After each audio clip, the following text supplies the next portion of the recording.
بسم اللہ الرحمن الرحیم نحمدہ ونصلی علی رسولہ الکریم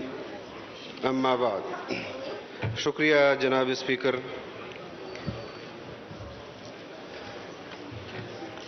میں آج کے اس اجلاس کے حوالے سے گزشتہ دن بھی آپ کو اپنی رائے دے چکا ہوں اور فلور آف دی ہاؤس آپ کی دعوت پر اپوزیشن کی جانب سے ان تمام بلز پر مذاکرات کی دعوت آپ کی قبول کی اور آئینی اصلاحات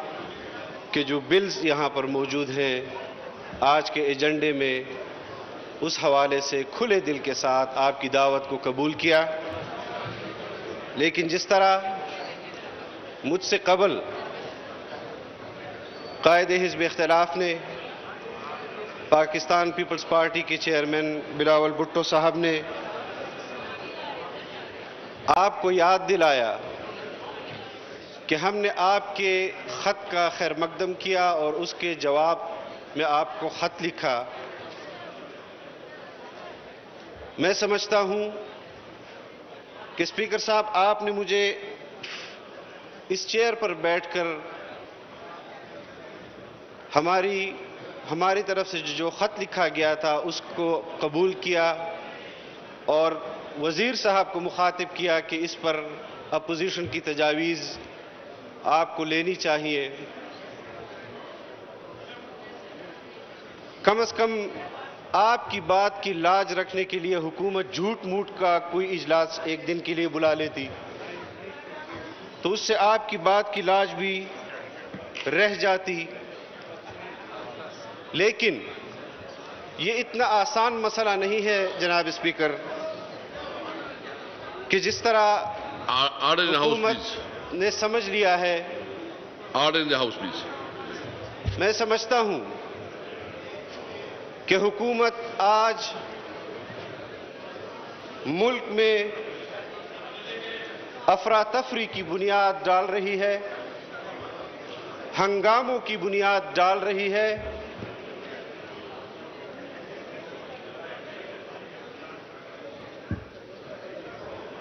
شاہ محمود صاحب نے فرمایا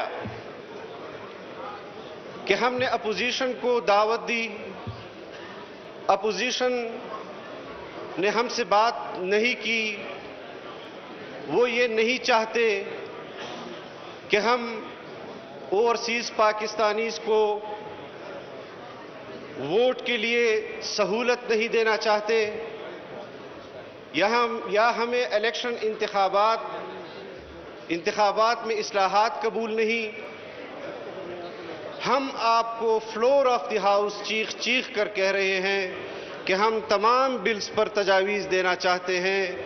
ہم خود اپنے پارٹیوں کے اور عوام کے وکیل ہیں, حکومتی وزراء ہماری وکالت نہیں کر سکتے اور از خود ان کو یہ نہیں اخذ کر لینا چاہیے کہ اپوزیشن وہ